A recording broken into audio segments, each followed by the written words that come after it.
You are listening to the Horse Radio Network, part of the Equine Network family.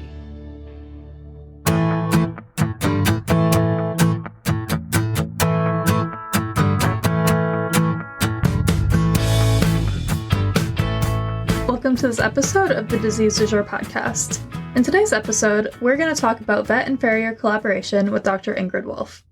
I'm your host, Carly Sisson, digital editor of Equimanagement. The Disease du Jour podcast is brought to you in 2024 by Merck Animal Health. Dr. Ingrid Wolff grew up in the Santa Ynez Valley. She attended Santa Barbara City College and UC Santa Barbara, where she completed a Bachelor's of Science in Biology. While applying to veterinary school, Wolff moved to southeastern Idaho to attend Victory Mountain Forage Farrier School and work on a large horse and cow-calf operation. Wolff returned to the Santa Ynez Valley and had a successful farrier practice until vet school acceptance. She is a 2013 graduate from the Ross School of Veterinary Medicine, St. Kitts, West Indies. She was an AAP Winner's Circle Scholarship recipient and the American Veterinary Medical Foundation's Pfizer Animal Health Veterinary Student Scholarship recipient. Wolff participated in externships at Alamo Pintado Equine Medical Center, Bird and Riddle, and the California Animal and Food Safety Laboratory. Post-graduation, Wolff interned at Mission Equine Hospital in San Juan Capistrano, California. Wolff opened Armitas Equine Veterinary Service in September 2015 with an emphasis on podiatry, lameness, and general wellness care. She has nearly 20 years of farrier experience, and she takes her extensive background of knowledge in horse health into veterinary practice daily. Thank you, Dr. Wolff, for joining us today. Thanks for having me. It's an honor to be here. Well, I know you're going to provide some really unique insight on this topic since you actually had your own successful farrier practice before you were a vet, and now you continue to specialize in podiatry in your veterinary practice. So, can you get us started by providing some examples of conditions that veterinarians might want to closely involve a farrier with? Oh, sure. Laminitis is a great example of this. What the horse needs in terms of foot care in the acute stages changes over time as they move into the more chronic stages of the disease. In this case, it's important that the vet open communication with the farrier, get them radiographs, or better yet, set up an appointment with them, with the vet and the farrier, where they can work together to get before and after shoeing application radiographs. As a veterinarian with a laminitic patient, if we don't involve the farrier, we're only helping our patient a fraction of what we could be. And that would be a gross disservice to our patients. Negative plantar angled horses is another key area where we can really help our patients by coming together with the farrier. There's so much potential to make a big difference in these types of horses' lives when the vet and farrier work together. Conversely, farriers have knowledge on special trimming and shoeing techniques, shoe modification, and ready-made therapeutic shoes that can help our patients feel better with regards to a variety of issues relating to pathology of the distal limb. Great. Well, why don't we speak logistically for a minute? Do you find it's usually beneficial for vets and farriers to coordinate a time to visit a horse together in person, or can they collaborate effectively over the phone or through email? And how often should they manage a horse together? Would that be every cycle, every few cycles? Yeah. If we're working on a case together, at least the initial visit, we should be there in person. After that, usually phone calls, texts, etc., are sufficient to communicate. Truthfully, it's a case-dependent issue, but as long as the vet and farrier are working toward a common goal, teleconsultation is usually fine. Allow the farrier to have access to the vet. Give them your cell phone number and allow them to text you with quick questions, share photos, or a quick phone call. Texting radiographs of your patient to your farrier makes a big difference. That way they can have quick access to the radiographs right in front of them when they're in front of the horse. I'm so grateful when farriers call to check in about a case we've worked together. Updates like that mean a lot from both sides of the team. Today's Disease du Jour podcast is brought to you by Merck Animal Health. Merck Animal Health believes that if we all do right by the horse, we'll never do wrong. That's why they're driven by an unconditional commitment to the horse and to the veterinarians and communities who support them. From infectious disease tracking through the Equine Respiratory Biosurveillance Program, to building a sustainable profession through the Veterinary Wellbeing Study, to creating equine health products with the highest level of safety and efficacy, Merck Animal Health is unconditional. It's just who they are. Learn more at merckanimalhealthusa.com.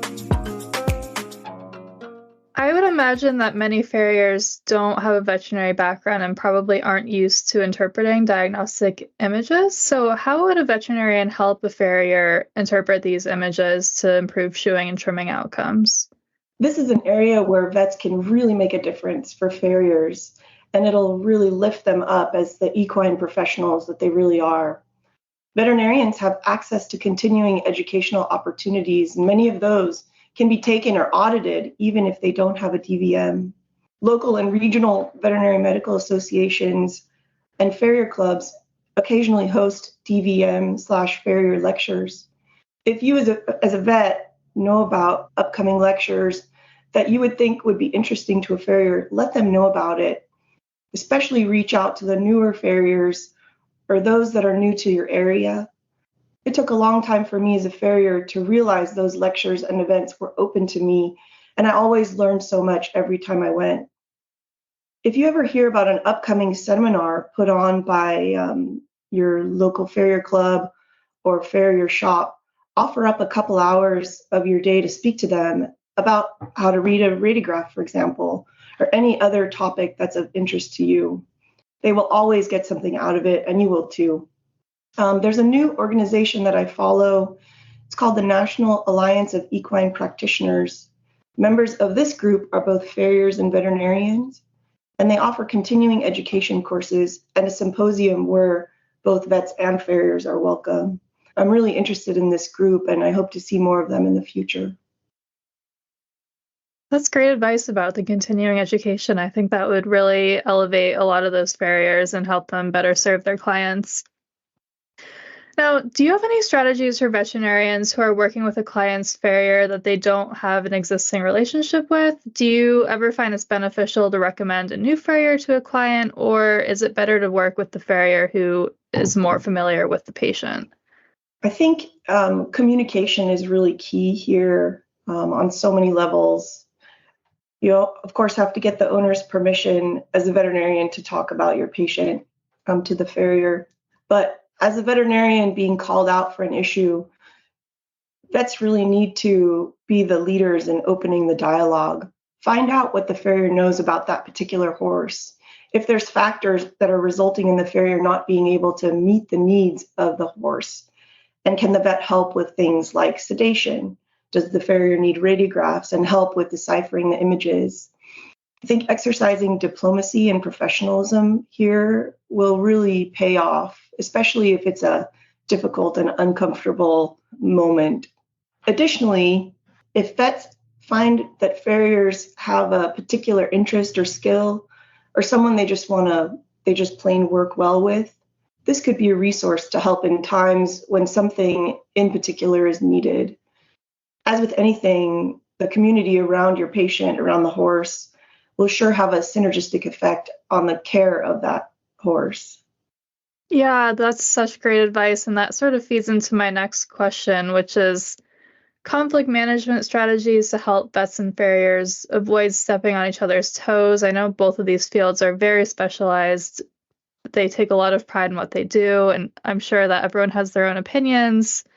So have you ever encountered this personally? Do you have any advice for vets and farriers who might be a little bit hesitant about taking each other's advice? It's the veterinarian's responsibility to take the leadership position on communication and cooperation in this situation. Most farriers are game to help in whatever way they can. But remember, the 3 letters behind our names do not give us license to condescend to anyone, anytime. Exercising diplomacy in these difficult moments will pay off. A phone call and not being in a hurry is sometimes all it takes to foster that positive teamwork and get yourselves on the right page.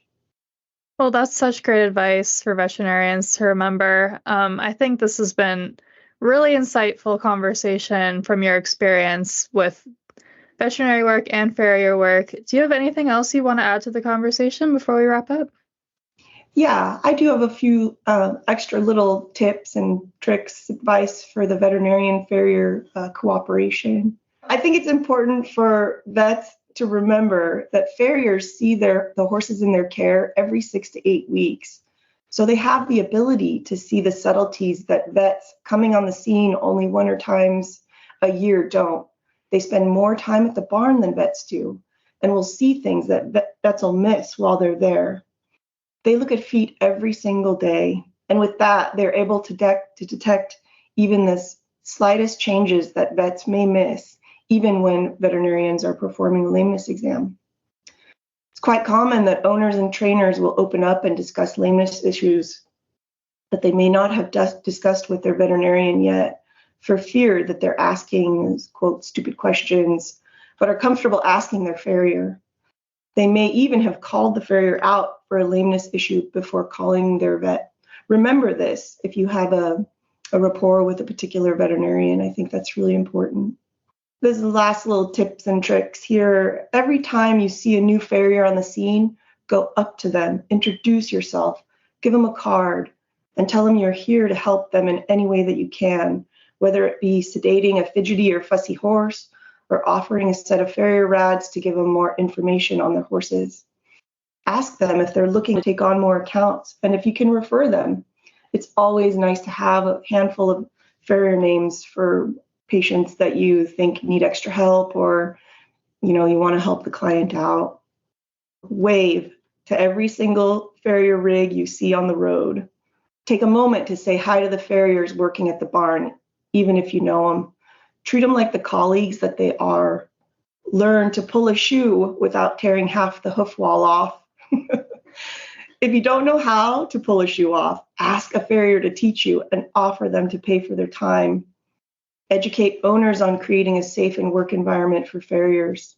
If you see a farrier working in an 8x8 concrete wall wash rack with no escape route, or they're standing in the blazing sun or in the mud, advocate for them, take care of them.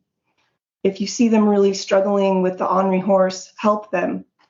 These small gestures go a really long way in a profession where the work is extremely physical, even on a good day. These are easy ways to build trust and professionalism, and farriers will respond to this for sure. I think the biggest take-home message is just communication between veterinarians and farriers.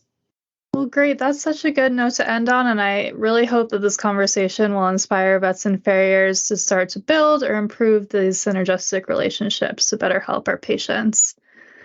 So thank you so much, Dr. Wolff, for joining us on this episode, and thank you to our audience for listening, and a very special thank you to our 2024 sponsor, Merck Animal Health, who gives us the opportunity to have these conversations. If you're enjoying the Disease du Jour podcast, we would really appreciate if you would rate and review us wherever you're listening. If you have any questions or suggestions for the podcast, please send me an email at csisson@equinenetwork.com. That's CSISSON@equinenetwork.com.